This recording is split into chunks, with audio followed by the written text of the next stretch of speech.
So last year, Apple gave us a brand new action button in the iPhone 15 Pro and Pro Max. And then now this year, they actually gave us a button on the entire iPhone 16 lineup called Camera Control. And in this video, what I want to do is talk a little bit about it, how it's currently being used, what else you can do with it in the settings menu, what you will be able to do with it, hopefully moving forward with Apple Intelligence, and finally, how case manufacturers are now dealing with this brand new button, because even though it is a physical button, which we'll go over in a bit, it also has some haptics to it, some touch controls, kind of has a Touch ID or trackpad feel to it, so it's kind of a unique situation for case manufacturers to deal with. So without further ado, let's talk about camera control and everything that you can do with it. Let's get into it. So as I mentioned, what's nice and unique about this year in this camera control button is that the entire iPhone 16 lineup is getting it, whether you spend $800 on a baseline iPhone 16 or fully max out an iPhone 16 Pro Max, and as of right now, there's no differentiation in terms of what you can do with it. But in terms of what it can do out of the box and what it's predetermined to do is open up the camera application no matter where you are on your iPhone, whether you're on the lock screen, whether you're on the home screen, whether you're inside of another application, it's going to open up the camera to be able to be used right away. So keep in mind that this is going to be a very camera focused button versus the action button had a lot more leeway in terms of what it can actually do. But after you press the camera control button and it opens up the camera application, you start to realize what it can do, because yes, it is a physical button, as you can see right here, like you can press it in to press it all the way down and it moves, but it's also a touch sensitive surface, very similar to how the trackpad works. So after you press it down, you open up the camera, and then you kind of half press it down, which is more of a touch sensitive situation, and it brings up the native menu. So out of the box, it's going to let you zoom in between the 0.5 zoom, so the ultra wide lens, the regular wide lens, then it crops into that 2x optical, and I do optical because it's technically inside of that same 1x zoom, and then finally you get the 5x optical zoom that you can move in between. And then with 18.1, which I'm on beta, it'll also let you move to the selfie camera, but with iOS 18.0, you cannot do that quite yet. And then there's also a second functionality, which is to open up a more broader menu to go in between things like zoom, portrait mode, and all the other different camera settings that we normally get in the camera application. And it's kind of a soft double press, so you're not pushing it all the way down, you're doing a soft double press, which I actually got used to it very quickly. I don't know, it's kind of intuitive and it's very familiar after you do it a couple times, but you scroll through there and you get a couple options like being able to change exposure, then depth of field. You also have the ability to zoom in, like I mentioned, so it's like a traditional zoom. You have the original default one, which is picking which camera you want to choose. Then you also have your different photo styles, and then finally choosing your tone. So if you tap on there, you can move your tone around in real time to be able to use your camera. And then as you notice, when you start to use the camera control button inside of the camera application, the rest of the camera UI completely goes away because it wants you to focus on using this new camera control feature. So it removes all the traditional features that were normally kind of on that bottom third of the camera application and moves it over to that camera control area. And another little kind of Easter egg or little snippet is that you can actually pull up the camera control with the button and then go through the menus, but then you can swipe on the screen if you want to kind of manipulate your settings on the camera control kind of section, but on the screen. So keep that in mind if that's something that you weren't aware of. And then finally, the last thing that it does out of the box is that when you actually depress it all the way down inside the camera application, it's going to actually snap that photo for you. And again, I'm not sure if I fully like it more so than the touch sensitive button or the actual on-screen controls, especially if you're one-handing this thing and you press it down, you kind of like move your entire hand. Apple does a great job with iOS in terms of shutter speed to make sure it kind of mitigates that situation, but sometimes every now and then when I press it, especially with one hand, it kind of shakes my iPhone and I don't get the optimal image that I want.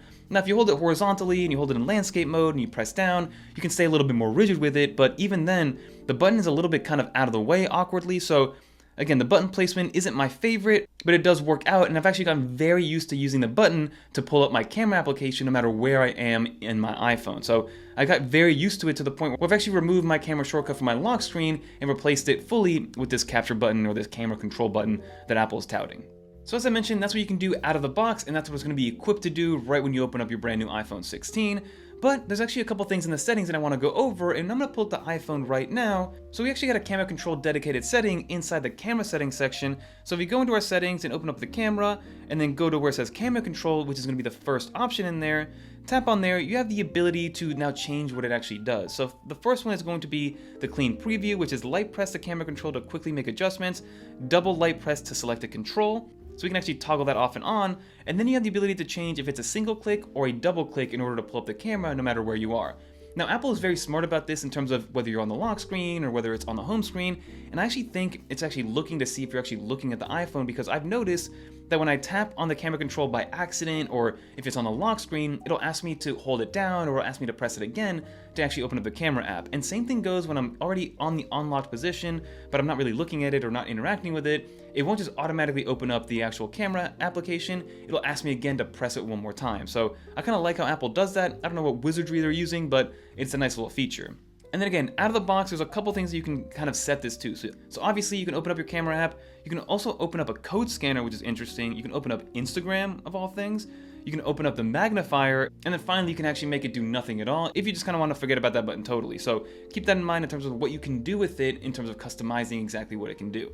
And there are other applications like Snapchat and I think even Halide that can actually be used to open it up automatically. So if you have like a photo focused or camera focused application, you might be able to open it up and you'll know if you open up this setting, which I'm showing you right now.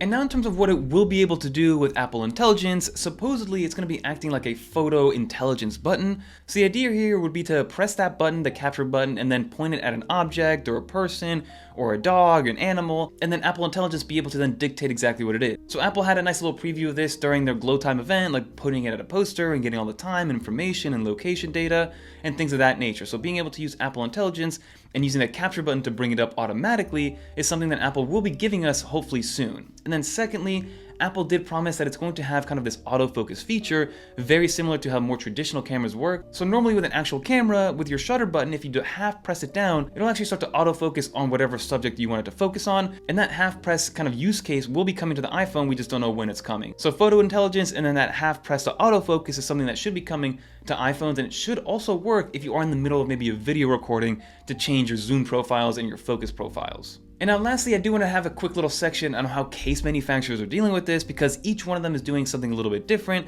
And I'm going to show off what the three main cases have been so far in terms of how they're attacking how to use this thing. Because like I said, it's an actual button that gets pressed down, but then it also has to deal with haptics and feel the actual force that's being pushed down with, and whether you're double tapping or single tapping or actually pressing down.